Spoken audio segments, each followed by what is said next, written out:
안녕하세요. 오늘도 사연살롱을 찾아주셔서 감사합니다. 30대 후반에 서울에 사는 여성이에요.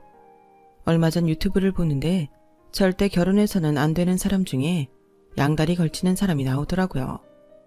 바람은 피웠던 사람이 하는 거고 절대 한 번으로 안 끝난다고요. 결혼하면 안 하겠지. 청첩장 돌렸으니 지금만 참고 지나면 나중에 우스갯소리 할 때가 오겠지. 이런 건 다 착각이라고요. 제가 그 이야기를 결혼 전에 들었더라면 제 인생도 달라졌을까요? 제가 딱 저런 경우에 해당됐었거든요. 제 말에 눈치채셨겠지만 저는 결혼하고 2년 차에 이혼을 했어요. 그게 벌써 3년 전쯤 일이네요. 남자의 바람기도 문제였고 그걸 아무것도 아닌 것처럼 말하는 시댁 사람들도 장난 아니었거든요. 30 중반에 결혼을 했던 저는 일찍 하는 결혼도 아닌데 한번 연을 맺은 거 끝까지 간다는 마음이었거든요. 하지만 그런 뚝심은 바람을 피는 남자 앞에서는 필요 없더라고요. 남편과는 캠핑 커뮤니티에서 만나게 됐어요. 캠핑 붐이 일기 전부터 혼자 차 타고 나가서 1박을 하거나 캠핑 가는 걸 좋아했거든요. 그러다가 함께하는 사람들이 있으면 재미있겠다 싶어 캠핑 모임에 나갔는데 거기서 남편을 보게 된 거죠. 남편이 먼저 적극적으로 다가와서 자연스럽게 사귀게 됐는데 말도 잘하고 재밌어서 만나면 참 즐거웠어요. 1년 넘게 만나다 보니 남자도 저도 나이가 있어서 자연스럽게 결혼 쪽으로 이야기가 흘러갔고요. 저희는 양쪽 집안에 인사드리고 상견례까지 마치고 본격적으로 결혼 준비에 들어갔어요. 바로 그때 저는 남편한테 다른 여자가 있다는 걸 알게 됐고요. 퇴근 후 둘이 같이 혼수 보러 가기로 했던 날이었거든요. 제가 생각보다 일찍 끝나서 남편 회사 앞으로 갔다가 다른 여자랑 팔짱을 끼고 어느 식당으로 들어가는 남편을 발견했어요. 그리고 잠시 후 저한테 문자가 왔죠. 현주야, 나 지금 일이 있어서 사무실에 있어. 먼저 혼수 보고 있어. 내가 갈게. 미안해. 저는 너무 기가 막혀서 바로 그 식당으로 들이닥쳤고 저를 본 남편은 당황해서 횡설수설 하더라고요. 여자도 놀라서 저와 남편을 번갈아 봤고요. 딱 분위기가 여자는 저와 남편 사이를 모르는 것 같았어요. 결혼 약속까지 하고 회사에 청첩장도 다 돌렸으면서 자기 회사 근처에서 다른 여자랑 만나는 건 대체 무슨 강심장인지 모르겠더라고요. 그만큼 저를 우습게 생각한다 싶어서 결혼 안 한다고 했더니 남편은 그날 밤 늦게까지 저한테 문자를 하며 미안하다고 사과를 했어요. 현주야, 다 오해야. 너 만나기 전에 잠깐 만났던 사람인데 근처에 왔다가 생각났다고 해서 본 거야. 나랑 저녁 한번 먹겠다는데 거절할 수가 없어서 그랬어. 너한테 본의 아니게 거짓말한 건 미안한데 이런 일이 생길까봐 그랬던 거지 다른 이유는 없어. 내가 네가 회사 앞에 올 줄 알았으면 걔랑 밥 먹으러 갔겠냐? 다른 사람들 눈도 있는데 내가 결혼할 사람 놔두고 딴 여자를 왜 만나겠어? 제발 화 풀어. 지금 청첩장까지 다 돌린 마당에 파혼한다고 해봐. 친구들은 그렇다 치고 집안 어른들이나 친척들은 어떡할 건데 부모님은 또 뭐가 되겠어. 네가 아무리 화가 나도 다른 사람들 생각도 해야지. 내가 이런 말 하는 게 너 보기에 우습기는 하겠지만 그래도 다른 사람들 피해주는 건 아닌 것 같아서 그래. 남편은 구구절절 장문의 문자들을 계속 보냈어요. 저도 화가 나서 파혼한다고 했지만 정말 그 여자랑 사귀는 거면 그렇게 회사 앞에서 만날 리 없지 않을까 하며 마음이 좀 풀리기 시작했어요. 남편 말대로 청첩장 다 돌리고 파혼한다는 게 남들 보기 많이 부끄럽기도 했고요. 저는 일단 결혼은 진행한다는 마음을 먹고 답을 했죠. 그렇다고 다른 여자랑 팔짱까지 끼면 당연히 의심하지 않겠어? 그 여자도 좀 그렇네. 아무리 예전에 만났다고 해도 결혼할 사람 팔짱을 그렇게 끼고 말이야. 앞으로는 이런 일 없게 해줘. 그런 건 상훈 씨가 거절해야지. 알았어. 나도 생각이 짧았어. 미안해. 그렇게 여자 문제는 해프닝으로 일단락이 되었는데 시댁 반응이 정말 어이없더라고요. 남편은 아버지가 일찍 돌아가셔서 시어머니와 시동생 둘이 있었거든요. 그런데 어떻게 결혼 전 그 문제를 알았는지 신혼여행 후 시댁에 갔더니 저한테 이러더라고요. 얘, 너 결혼 전에 파혼하려고 했었다며? 상훈이 만나러 온 여자 때문에. 뭐 결혼 전이니 예민해서 그러려니 이해해도 가긴 하는데 결혼한다고 여자도 못 만나는 건 좀 아니지 않니? 앞으로는 여자 만난다고 시끄럽게 하는 일 없었으면 좋겠구나. 여자가 현명해야 집안이 조용한 법이야. 어머니, 아무려면 제가 무작정 여자는 절대 못 만난다 그러겠어요.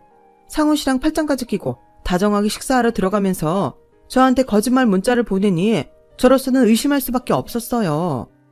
우리 상훈이가 원래 여자들한테 인기가 좀 많아. 어릴 때도 항상 여자애들이 먼저 좋아한다고 집까지 찾아오고 그랬었다고. 그리고 집안에서 여자가 너무 팍팍하게 굴면 남자는 딴 생각하게 돼 있다. 그러니까 그런 시덥지 않은 일로 우리 상훈이 힘들게 할 생각은 마라. 시어머니가 하는 말도 어이가 없는데 시동생은 옆에서 가만히나 있으면 좋으련만 거기에 말을 보태더라고요. 영수가 인기 많은 적이 없어서 잘 모르나 봐요. 인기 많은 남자는 여자들 따르는 거 어쩔 수 없어요. 그리고 남자는 원래 한눈도 팔고 그러는 거예요. 아니, 이게 무슨 구시대적 발언인지요. 그것도 나이가 30 초반밖에 안 된 사람이 저딴 사고방식을 갖고 있다니 믿기지가 않았어요. 아무튼 저는 뭐라 답할 틈도 없이 자기들 할 말만 하더니 어디로 밥을 먹으러 나가자고 하는데 그날 하루 종일 기분이 안 좋았던 기억이 있어요. 음식도 자기들 좋을 대로 시키고 저한테는 의견 한번 묻지도 않는데 좀 전에 들었던 말들로 머릿속이 어지러워 그저 앉아있기만 했었거든요. 게다가 이 집안은 결혼하고 얼마 되지도 않았는데 아주 노골적으로 본색을 드러내더라고요. 한 번은 제가 친정 부모님 모시고 식사를 하자고 했어요. 신혼여행 다녀와서 시댁을 몇 번이나 갔는데 친정은 남편이 바쁘다, 약속이 있다, 뭐 이런 핑계들을 계속 대서 한 번 못 갔거든요. 그래서 일단 제가 약속을 잡고 남편한테 시간 맞춰 오라고 했어요. 그런데 이 인간이 시어머니랑 시동생을 데려왔더라고요. 친정 부모님도 무척이나 당황스러워하셨고요. 현지야, 오늘 안사돈하고 사돈 청년도 오는 거였니? 나는 우리끼리만 하는 줄 알았는데. 나도 그렇게 생각하고 자리 마련한 건데 저 사람이 뭘 착각했나 봐. 저는 부모님이 시어머니와 시동생과 인사하는 사이 남편을 살짝 불러 물어봤어요. 아니, 여기에 어머님이랑 도련님은 왜 모시고 왔어? 오늘은 우리 엄마 아빠랑 식사하기로 한 거야. 그런 거였어. 나는 네가 장인 장모님 부른다기에 우리 가족도 데려오라고 하는 건 줄 알았지. 내가 친정 부모님한테는 가보지도 못하고 식사 한번 제대로 못했으니까 하는 거라고 했잖아. 알았어. 뭘 그렇게 짜증을 내. 기왕 이렇게 된 거 기분 좋게 밥 먹으면 되지. 내가 그건 잊어버렸던 것 같아. 다음부터는 안 그럴게. 너도 더 확실히 말해주면 좋고. 이러면서 끝까지 저한테 책임을 떠넘기는데 열받는 걸 겨우 참고 자리에 앉았네요. 저는 친정 부모님 대접하려던 자리가 불편해진 것 같아 미안해서 밥도 제대로 안 먹히는데 그 인간하고 시댁 식구들은 정말 잘도 먹더라고요. 그러더니 후식이 나올 때 시어머니가 갑자기 되게 황당한 말을 하는 거였어요. 듣자 하니까 사돈댁 큰따님이 아직 외국에서 공부 중이라면서요.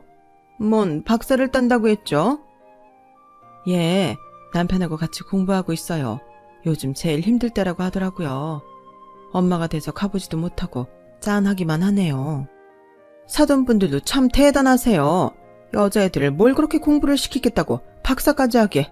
혈성이네요. 엄마와 아빠는 벙찐 표정으로 서로를 쳐다보았어요. 요즘이야 공부하고 일하는데 여자 남자 따로 있습니까? 자기들이 능력되고 하고 싶어하면 부모로서는 최대한 뒷받침해주고 싶은 게 당연하죠. 그리고 우리 애랑 큰 사위는 다 장학금 받고 있어서 크게 돈 들어가지도 않습니다. 아우, 바깥 사돈은 자식 자랑도 아주 센스 있게 하시네요. 그럼 생활비 보내실 만한 여유는 있으신 건가요? 어머니, 뭐가 궁금하신데요? 궁금하신 거 있으면 제가 나중에 말씀드릴게요. 제가 민망해서 나섰더니 남편은 오히려 저한테 눈치를 주더라고요. 어른들 말씀하시는데 왜 끼어들어? 가만히 있어. 괜찮아, 현지야. 우리가 말 못할 게 있는 것도 아니잖아. 사돈께서 뭐 때문에 그러시는지는 몰라도 저희는 크게 돈 들어가는 거 없어요. 큰사위가 강의하는 것도 있고 자기들이 저축해놓은 돈이 있거든요. 4년 전 가서 지금까지 저희한테 크게 손불린 적 없어요. 아우, 안사도 말씀드리니 제가 마음이 좀 편해지네요. 혹시라도 새 애기가 언니랑 형부 공부하는데 돈 보태야 된다고 우리 상훈이 돈까지 보내고 그러면 어쩌나 했거든요. 친정 부모님은 표정이 굳었지만 그래도 끝까지 예의를 지키려고 노력하셨어요. 아무려면 저희가 이제 막 결혼한 현주한테 돈 보내라고 하겠습니까? 저희가 돈이 없는 것도 아니고요. 그런 걱정은 안 하셔도 됩니다. 네, 그럼 저는 박하사도 말씀을 약속으로 알고 있겠습니다. 저희는 시간도 늦었고 이만 일어나겠습니다. 라는 아빠는 자리에서 일어났고 엄마도 따라 나갔어요. 그런데 집에 와서 남편이 저한테 불평을 하더라고요. 아니, 장인어른은 우리 엄마 무한하게 그러고 가버리셔? 꼭 우리 엄마 때문에 기분 나빠서 가시는 것 같잖아. 그럼 기분 나쁘지 좋겠어? 이건 어머니가 실수하신 거지. 아무리 내가 언니한테 돈 붙일까봐 걱정이 됐다고 해도 거기서 그런 말을 하는 게 말이 돼? 엄마는 걱정되니까 그런 말 할 수 있는 거지. 솔직히 나도 처형한테서 돈 달라는 연락 오면 어쩌나 싶었다고. 우리 언니가 미쳤다고 상훈 씨한테 돈 달라고 연락을 하냐? 말이 되는 소리를 좀 해. 왜? 나는 생각도 못 해보냐? 할 수도 있는 말이지 뭐. 너 왜 이렇게 떽떽거리냐? 참 무슨 말을 못하겠네. 그러려니 하면 되는 걸 갖고 저래. 이렇게 자기네는 할 수도 있는 말이라고 하고 저나 친정 부모님이 기분 나빠하는 건 못 참았어요. 그렇게 이기적이고 상대탐만 하는 건 사실 결혼 전에도 그러기는 했어요. 결혼식 뷔페 예약을 갖고 한참 실갱이를 했거든요. 아니, 우리는 오는 사람들도 얼마 없을 텐데 이걸 반반씩 하자고 하면 저희는 너무 부당하죠. 정말 저희 올 사람 얼마 없어요. 애들 아빠 돌아가신 지도 오래돼서 아빠 쪽 식구들도 안 온다고요. 그래도 사돈께서 이거는 반반씩 하는 걸로 하자고 말씀하셨잖아요. 저희도 예산이 있는데 이제 와서 저희한테 더 부담하라고 하시면 곤란해요. 라는 저희 엄마 말에 시어머니는 혀를 차며 아니, 딸 결혼을 한 번도 아니고 2번이나 시키시면서 돈을 그렇게 빡빡하게 잡으셔야 되겠어요. 원래 결혼식은 여자 쪽에서 더 쓰게 되는 법이잖아요. 아우, 이래서 좀 있는 집 며느리를 드려야 되는 건데. 엄마는 기분 나빴지만 계속 업체 사람 앞에서 말다툼만 하고 있을 수 없어서 돈을 지불했고 시어머니는 저희가 내는 돈의 4분의 1 정도만 내고는 고맙다거나 미안하다는 말도 없이 쌩 가버렸어요. 그런데 결혼식 날 시댁 쪽 하객이 저희보다 훨씬 많이 온 게 정말 코미디라면 코미디였죠. 시어머니는 결혼하고 나서도 자꾸 제 친정 재력이 어쩌고 했는데 솔직히 저희 집이 부자는 아니어도 먹고 사는 데에 지장은 없었고 친정 부모님 아파트도 시어머니 계신 곳보다는 훨씬 나았어요. 저나 친정 부모님은 시어머니가 혼자 고생하면서 아들 둘 키우느라 힘들었을 거라고 여기며 혹시라도 상처받을까봐 그런 말은 하지도 않았고요. 그럼에도 시어머니도 남편도 무슨 저희한테 원망이라도 있는 사람들처럼 돈 타령을 하거나 여자가 잘나봐야 남자만 못한다는 둥 이상한 소리만 해댔어요. 그래도 시어머니가 하는 말을 자꾸 친정 부모님이 들으시면 속상하실 것 같아서 친정에 가서는 아예 시댁에서 무슨 말을 했는지 말을 안 했어요. 남편은 그날 식사 자리 이후에도 친정에는 가려고 하지 않아서 퇴근하고 시간이 남을 때 저 혼자 가곤 했거든요. 그리고 남편이 친정에 가고 싶어 하지 않는 것처럼 저도 시댁에 가고 싶지 않았어요. 가뜩이나 얼굴만 보면 이상한 말만 하는데 남편은 친정은 가려고도 하지 않으니 저라고 시댁이 가고 싶겠어요.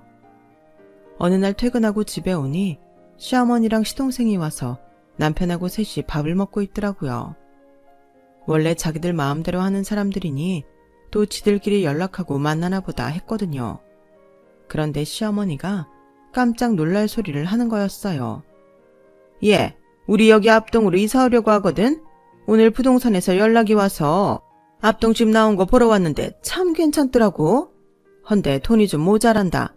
원래는 상훈이가 돈을 해주기로 했었는데 대출 받으려면 너랑 상의를 해야 된다고 하더라. 안 그러면 난리 날 거라는데 아유, 얘가 아주 결혼하고 변했어. 이래서 집에 며느리가 잘 들어와야. 아니다. 이런 얘기는 할 거 없지 뭐. 아무튼 그래서 우리 대출 좀 받아야겠는데 너도 괜찮지? 아니 뭐 이런 뻔뻔한 사람들이 다 있나요. 저한테는 말도 없이 저희 아파트 앞동으로 온다는 것도 그렇지만 이제는 이사를 해야겠으니 대출을 받는 데에 동의를 하라니 정말 경우가 없어도 이렇게 없을 수 있나요? 아니 저는 사전에 들은 얘기도 전혀 없고 뭘 어떻게 대출받겠다는 건지 모르겠는데요. 상훈 씨가 개인적으로 대출받는 건 몰라도 저는 못 해드리겠어요. 솔직히 어머니 저희 이 집 얻을 때에도 돈 없다고 하나도 안 보태주셨잖아요. 오히려 저희 친정에서 조금 도와주셨고요. 저는 우리 여기 얻는다고 어머님 되게 뭐라고 하셨던 것도 기억해요. 앞으로 아파트 값이 많이 오르지도 않을 것 같은데 집 산다고 그것밖에 돈이 없냐고 뭐라고 하셨잖아요. 그렇게 싫다고 하셨던 동네에 오신다고 저한테 대출에 동의하라뇨. 저 정말 생각할수록 말이 안 되는 것 같거든요. 제가 흥분하자 남편은 제 팔을 잡아 끌고 방으로 들어갔어요. 야, 내가 엄마한테 이 집 담보로 대출받을 수 있을 거라고 큰소리 쳤는데 거기서 그러면 어떡하냐? 미쳤어? 내가 왜 이 집을 담보로 대출을 받아? 나는 절대 못해. 내가 말했잖아. 어머니 나한테 어떻게 하셨는데 이제 와서 이 동네로 오니 대출받아 아파트값 모자란 걸 달라고 해. 누구 마음대로 내가 이 집을 담보로 대출에 동의를 해? 역시나 공동명의로 되어 있는 집을 담보로 대출을 하려니 저한테 말을 할 수밖에 없었던 거였어요. 저희가 싸우는 소리를 밖에서 듣고 있던 시어머니는 예, 됐다. 내가 더러워서 정말. 이래서 집에 사람이 잘 들어와야 되는 건데? 으휴 라더니 현관문을 쾅 닫고 나가는 소리가 들리더라고요. 그러더니 시동생이 이러는 말이 들렸어요. 와, 진짜 볼수록 진상이네요. 형수라는 말도 안 나온다. 아주 자기가 결혼할 때 돈 좀 썼다고 되게 거들먹거리네. 형은 저런 여자랑 어떻게 살아? 그리고 또다시 현관문이 쾅 닫히는 소리가 들렸어요. 남편은 씩씩거리며 저를 보더니 야, 우리 식구들 다 못 견디고 나가게 만드니 속 시원하냐? 이런 식으로 우리 엄마 마음에 대못을 박아? 정훈이가 하는 말 들었지? 너 진상이야 진짜. 라더니 지도 집을 나가더라고요. 저는 따라 나가서 붙잡지도 않았고 들어오거나 말거나 신경도 쓰지 않았어요. 그러자 이틀쯤 지나서 남편이 슬그머니 집에 와서는 아무 일도 없었다는 듯이 말도 붙이고 출퇴근하더군요. 저는 그때 이혼을 고민하긴 했어요. 그럼에도 한번 결정하고 선택한 건 끝까지 책임을 져야 된다고 항상 그렇게 살아왔기 때문에 좀 더 살아보자고 생각했어요. 어쨌든 시어머니와 시동생은 남편이 받은 대출로 아파트 값을 채워서 저희 앞동으로 이사 왔어요. 이사 와서는 집안일 간섭하지는 않으려나 내심 걱정했는데 시어머니는 제가 생각했던 것보다 조용했어요. 알고 보니 남편 회사가 대규모 구조조정에 들어가서 남편도 잘릴 수 있다는 얘기를 들었던 거였어요. 시댁의 앞동으로 이사한 후에 남편은 퇴근하고 항상 거기를 먼저 들르는데 자기 엄마랑 동생한테 우는 소리를 꽤나 한 것 같더라고요. 하루는 퇴근하고 온 저한테 시어머니가 전화를 했어요. 얘 아가, 요즘 많이 힘드니? 우리 상훈이 회사가 어찌 될지도 모른다는데 그래도 네가 회사 잘 다니고 있으니 얼마나 든든한지 모르겠다. 일하느라 피곤할 텐데 잘 챙겨 먹고 푹 잘 자야지. 그래야 열심히 일해서 집안 기둥 노릇할 거 아니니. 상훈이야 당분간 네 신세를 좀 져야 될 것 같은데 아내로서 남편 마음 상하지 않게 잘해주길 부탁한다. 미리 고맙다 아가. 전에는 하지도 않던 아가 호칭까지 붙여가며 그래도 눈치를 보는 것 같아서 좀 안 됐다는 생각도 들었어요. 결국 남편은 구조조정 대상에 올랐고 곧 회사를 그만두게 되었고요. 남편은 잔뜩 주눅이 든 표정으로 저한테 이렇게 말하더라고요. 저기 내가 이런 말해서 좀 그렇긴 한데 나 때문에 엄마도 내 동생도 마음고생했잖아. 그래서 우리 가족 같이 여행 좀 다녀왔으면 하거든. 너도 갈래? 아니면 우리끼리 갔다 와도 될까? 딱 보니 벌써 자기들끼리 여행 계획 다 짜놓고 제 눈치가 보이니까 한번 말해보는 것 같더라고요. 갔다 와. 내가 끼면 불편하지 않겠어? 예의상이라도 물어봐준 건 고마워. 가서 잘 쉬고 재밌게 놀다가 와. 너 나중에 딴 말하기 없기다. 그럼 잘 다녀올게. 그 즈음에 유학 갔던 언니 부부가 방학이 돼서 친정에 와 있었어요. 남편한테 언니 부부가 와 있다고 말은 했었는데 남편은 자기 신세랑 비교하며 한탄만 하더라고요. 에휴, 누구는 외국에서 공부하면서 방학이라고 한 달 넘게 먹고 놀고 쉬고 나는 뭘 잘못했다고 회사 잘리고 이력서나 돌리고 있어야 하는지. 나보고 최영래 보러 가자고 하지 마. 내가 만나서 무슨 말을 하겠냐? 내 자존심도 생각해줘야지. 남편은 그러고 나서 시댁 식구들하고 여행을 간 거였어요. 그런데 남편이 그렇게 여행을 가니 저도 친정 식구들하고 다 함께 여행을 간 지 꽤 오래됐다는 생각이 들더라고요. 저는 퇴근길에 친정에 가서 이렇게 말했어요. 우리 가족 다 같이 여행 한번 가자. 언니랑 형부도 왔는데 얼마나 좋아. 이렇게 다 모여서 가본 적 한 번도 없잖아. 좋은 기회 같아. 근데 지금 박서방 여행 갔다며. 박서방은 여행 갔다 와서 또 가는 게 좋다고 할까? 아니야 엄마. 아마 그 사람은 우리랑 같이 안 갈 거야. 자기네 식구랑 갔잖아. 지금 회사 때문에 많이 심란한 것 같아서 머리 식힌다고 마음 편히 있고 싶다고 해서 자기네 식구들하고 간 거니까 우리는 우리끼리 가면 될 거야. 내가 물어는 볼게. 아니, 아무리 그래도 와이프는 두고 자기 엄마랑 동생하고만 간 건 나는 좀 이해가 안 되네. 이제는 처제하고 가족인 건데 처제는 괜찮아? 라는 형부의 말에 좀 민망하긴 하더라고요. 사실 심란하고 머리 식히고 싶으면 혼자 가든가 아니면 저랑 둘이 어디 가자고 할 것 같았는데 말이죠. 저 역시 마음 깊숙한 곳에서 그런 생각을 하고 있었기에 섭섭하긴 했었거든요. 어쩌면 그래서 저도 저희 친정 식구끼리만 여행 갈 계획을 세웠던 건지도 몰라요. 그런데 정말 제가 남편과 끝장을 볼 일이 생기고 말았어요. 여행에서 돌아온 남편한테 이번에는 제가 친정 식구들하고 여행을 다녀오겠다고 하니 남편은 인상부터 찌푸리는 거였어요. 그거 네가 전부 다 돈 쓰는 거 아니야? 장인 장모님이야. 당연히 자식들이 내려니 하실 테고 최영래는 공부하고 쉬러 온 거라. 돈 없다고 몸살이면 전부 네가 독박 쓰는 거잖아. 안 그래도 우리 생활비 모자랄까 봐 신경 쓰이는데 네가 돈 쓸 생각만 하고 있으면 어떡하냐? 아, 여행 갔다 와서 기분 잡치게 생겼네. 그럼 너는 여행 왜 갔어? 그렇게 생활비 들어갈 거 생각하는 사람이 회사 잘리자마자 여행 갈 생각부터 해? 그것도 나는 쏙 빼놓고 자기 가족들끼리? 야, 그건 내가 그동안 받은 스트레스 풀려고 한 거고 내가 분명히 너한테 물어봤잖아. 갈 거냐고. 네가 안 간다고 해놓고 이렇게 딴소리야. 내가 분명히 그랬잖아. 딴소리 하지 말라고. 그럼 니네끼리 전부 다 짜놓고 나중에 나한테 예상 물어보는 거 뻔히 다 보이는데 눈치 없이 거기 끼면 또 끼었다고 뭐라고 했을 거면서? 그리고 우리 생활비 걱정 없게 할 테니까 넌 신경 꺼. 야, 근데 너 아까부터 너라고 한다. 그리고 니네끼리라고 했지. 넌 남편하고 시댁에 대한 예의도 모르냐?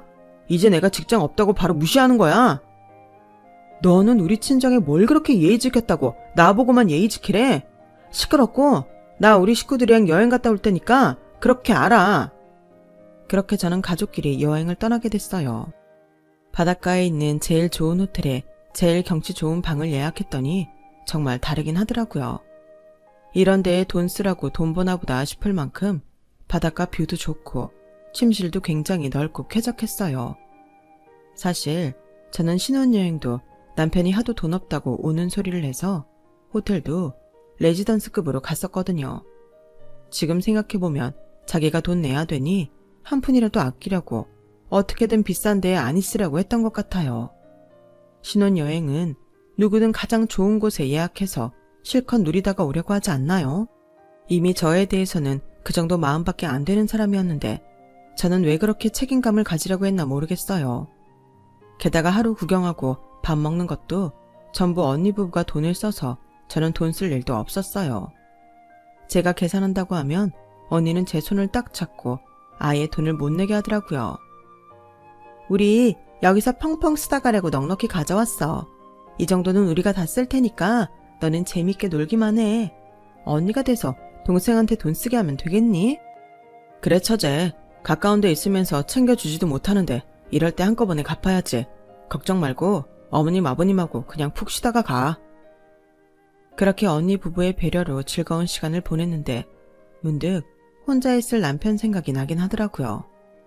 여행 오기 전 남편이 한 말 때문에 5만 정 다 떨어지긴 했지만 그래도 여행 갔다 오자마자 제가 나와서 혼자서 밥 챙겨 먹는다고 힘들진 않을까 싶더군요.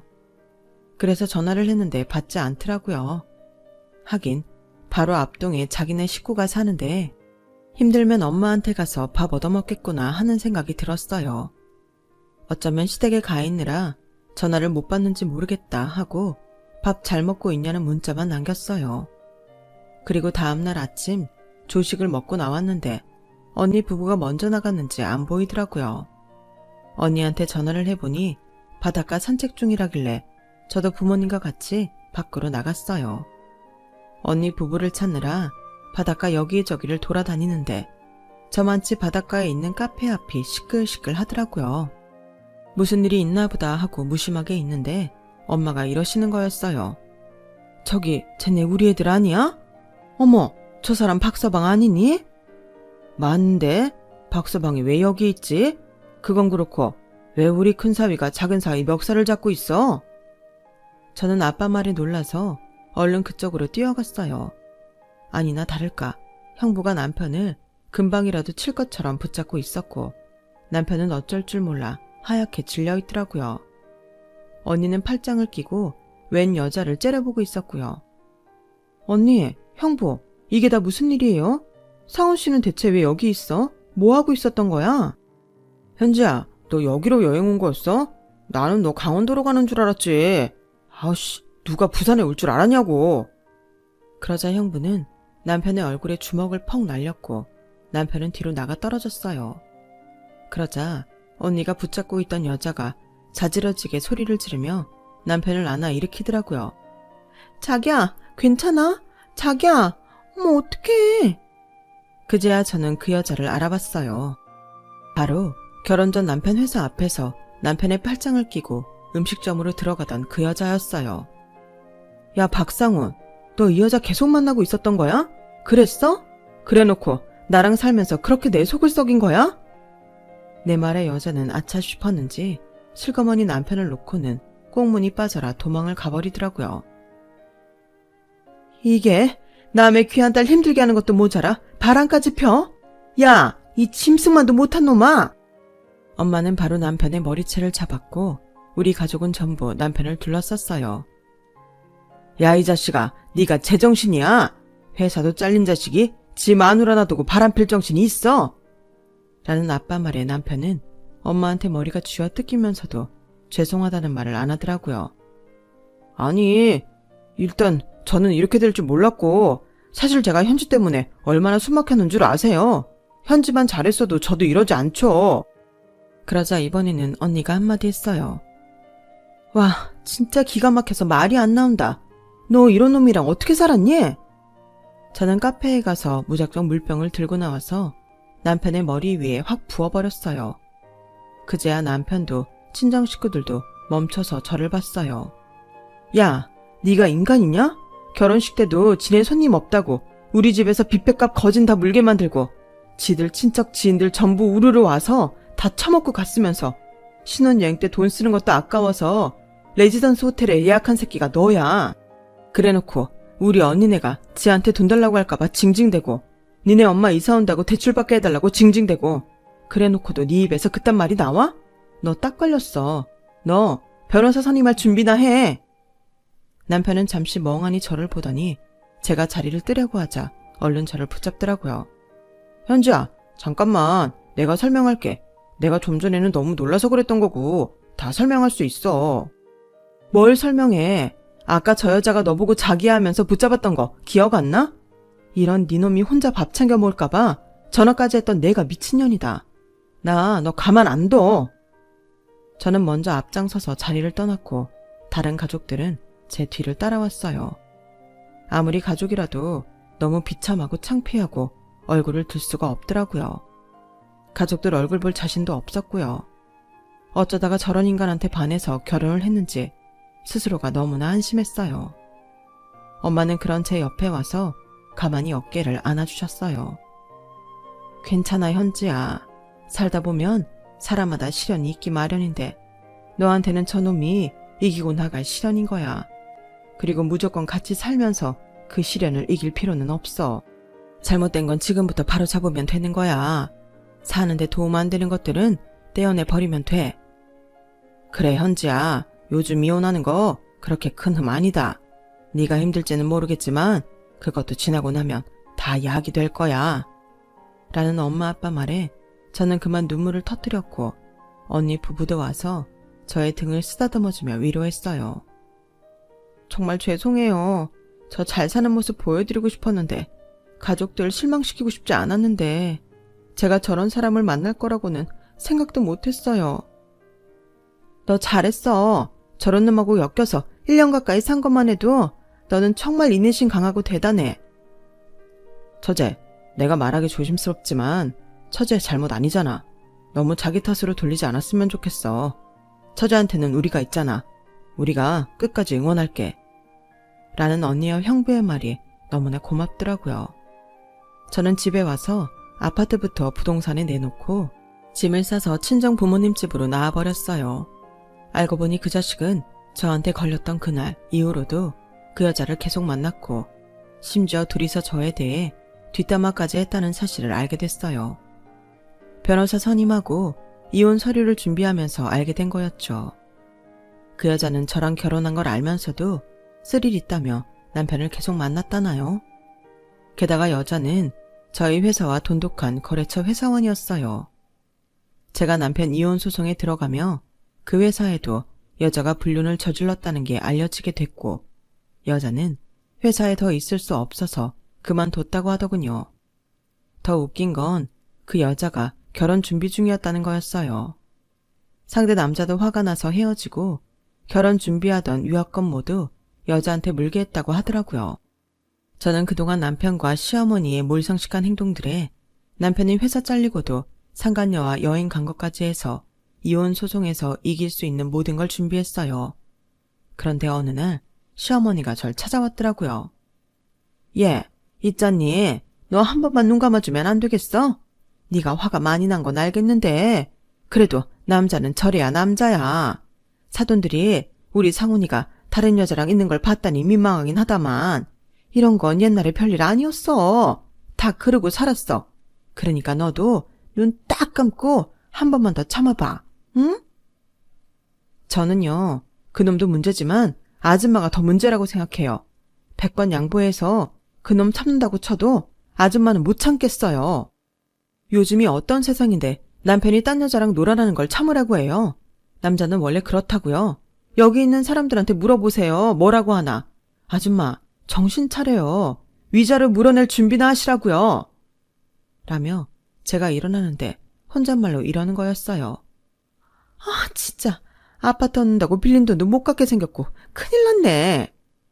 그러니까 지금 남편 집은 시댁이 무리해서 이사 오면서 어디선가 돈을 빌렸는데 그것도 못 갚게 생긴 데에다가 저와의 이혼 소송까지 물려서 아주 곤란하게 된 거였더라고요. 그러면서 제 앞에서는 자존심 세우느라 말 같지도 않은 소리를 한 거였어요. 결국 저는 1년여의 이혼 소송 끝에 승소를 했고 남편과 공동 명의로 했던 아파트를 판 돈은 물론이고 정신적 피해 보상에 결혼식 때 저희가 더 많이 쓴 비용까지 전부 다 받아낼 수 있었어요. 시댁은 빚까지 져서 얻었던 아파트에서 나왔고 남편이 겨우 지방에 있는 회사에 취직해서 어떻게든 생활은 유지하면서 사는 모양이었어요. 저는 그 후로 친정 근처에 방을 얻어서 혼자 살고 있고요. 부모님은 같이 살자고 하셨지만 아무리 그래도 신세를 지는 건 아닌 것 같아서요. 지금은 저 혼자서도 즐길 줄 아는 사람이 되려고 노력하고 있어요. 제 이야기는 여기까지예요. 들어주신 분들 매일 행복하고 좋은 일만 가득하길 바랄게요. 여러분, 사연 댓글에 응원과 현명한 조언 부탁드려요. 좋아요와 구독은 저에게 큰 힘이 됩니다. 오늘도 좋은 일 가득하세요.